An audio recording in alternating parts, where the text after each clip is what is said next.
എല്ലാ ഭക്തജനങ്ങൾക്കും എൻ്റെ നമസ്കാരം. എല്ലാവരും വീഡിയോ ഒക്കെ കാണുന്നുണ്ട് എന്ന് വിചാരിക്കുന്നു. എനിക്ക് സന്തോഷമുണ്ട്. അപ്പോൾ നമ്മുടെ പുതിയ വീഡിയോ ഇട്ടുകൊണ്ടിരിക്കും. നിങ്ങൾ സബ്സ്ക്രൈബ് ചെയ്യണത്, എന്നാലാണ് കൂടുതൽ ആൾക്കാർക്ക് എത്തുകയുള്ളൂ. അപ്പോൾ ഇന്ന് പറയുന്നത് നമ്മളുടെ ഈ ചക്രങ്ങൾ, 7 ചക്രങ്ങളെ കുറിച്ചിട്ടാണ് ഞാൻ പറയുന്നത്. അതിൽ പല ആളും ചോദിച്ചിട്ടുണ്ട്, ഈ ചക്രങ്ങളെ കുറിച്ചിട്ട് എന്താ പറയാത്തത്. അതുകൊണ്ടാണ് ഇന്ന് ചെറിയ ഒരു ഭാഗം മാത്രം പറയുന്നത്. അപ്പം നമ്മളെ ഈ കാര്യമായിട്ടുള്ള 3 നാഡികളുണ്ട് നമുക്ക്. ഇട, പിംഗല, സുഷുമ്ന എന്ന് പറഞ്ഞ നാഡികൾ 3 എണ്ണം. ഈ നാഡികളിൽ ആണ് ഈ ചക്രങ്ങളൊക്കെ സ്ഥിതി ചെയ്യുന്നത്. ഈ ചക്രങ്ങൾ എന്ന് പറഞ്ഞാൽ നമ്മളെ ഈ കാറിൻ്റെ ചക്രമൊന്നല്ല, സാധാരണ ഉള്ള ഒരു ചുഴലിയാണ്. അതായത് ഒരു കാറ്റിൻ്റെ ഒരു ഊർജ കേന്ദ്രത്തെയാണ് ചക്രം എന്ന് പറയുന്നത്. ഊർജ കേന്ദ്രം. അപ്പം നമ്മളെ ഹാർട്ടൊക്കെ വർക്ക് ചെയ്യുന്നതെല്ലാം ഊർജ കേന്ദ്രത്തിലുള്ളതാണ്. അതുപോലെ തന്നെ നമ്മളെ നട്ടലിൻ്റെ അടുത്ത് ഉള്ള ഒരു സ്ഥലമുണ്ട്, അതിൽ ഊർജ കേന്ദ്രം. ഓരോ സ്ഥലത്ത് ഓരോ ഊർജ കേന്ദ്രമുണ്ട്. അങ്ങനെ 7 എണ്ണം നമുക്കുണ്ട്.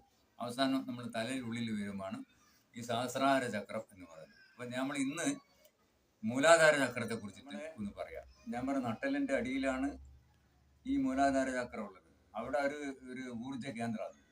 അവിടെ തന്നെ ഒരു ഗ്രന്ഥിയുണ്ട്, ഈ ബ്രഹ്മഗ്രന്ഥി എന്ന് പറയുന്ന ഒരു ഗ്രന്ഥി. ഈ ഗ്രന്ഥിയാണ് നമ്മളെല്ലാ ദുരിതങ്ങൾക്കും കാരണം. ഈ ഗ്രന്ഥികളാണ് കാരണം. നമ്മൾ എത്ര ഭക്തിയുള്ള ആളായാലും അയാളുടെ വളരെ മോശപ്പെട്ട സ്വഭാവം ഉള്ളത് കൊണ്ട് ഈ ഭക്തി അങ്ങോട്ട് കയറി ചെയ്യില്ല. കാരണം ഇത് എഡിറ്റ് ചെയ്യുന്നൊരു സ്ഥലമാണ്. ഒരാളുടെ സ്വഭാവം എഡിറ്റ് ചെയ്യുന്നൊരു സ്ഥലമാണ് ബ്രഹ്മഗ്രന്ഥി. അതുകൊണ്ട് നമ്മൾ എത്ര ക്ഷേത്രത്തിൽ പോയാലും എന്ത് തന്നെ ദാനധർമ്മങ്ങൾ ചെയ്താലും ഈ ആത്മാർത്ഥത നോക്കിയിട്ടാണ് ഈ ഗ്രന്ഥിൻ്റെ പ്രവർത്തനം നടത്തുന്നത്. കാരണം ഈ ഗ്രന്ഥി ആണ് നമ്മളെ മുന്നോട്ടുള്ള സുഷുമ്ന നാഡി വൃത്തിയാക്കുന്ന നാഡിയായിരിക്കും ബ്രഹ്മഗ്രന്ഥി.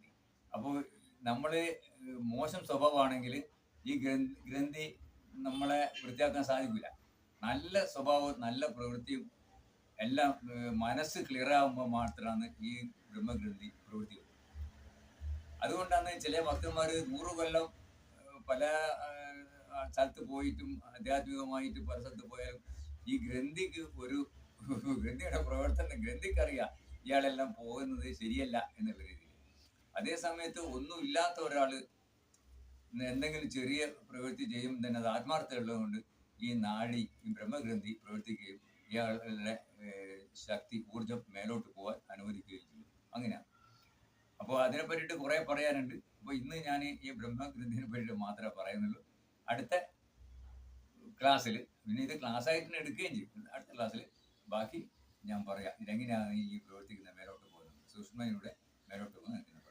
എല്ലാവർക്കും നന്ദി, നമസ്കാരം. പിന്നെ ഇത് സബ്സ്ക്രൈബ് ചെയ്യണം, പിന്നെ ഷെയർ ചെയ്യണം, ലൈക്ക് ചെയ്യണം. നാളെ വീണ്ടും കാണാം. നന്ദി, നമസ്കാരം.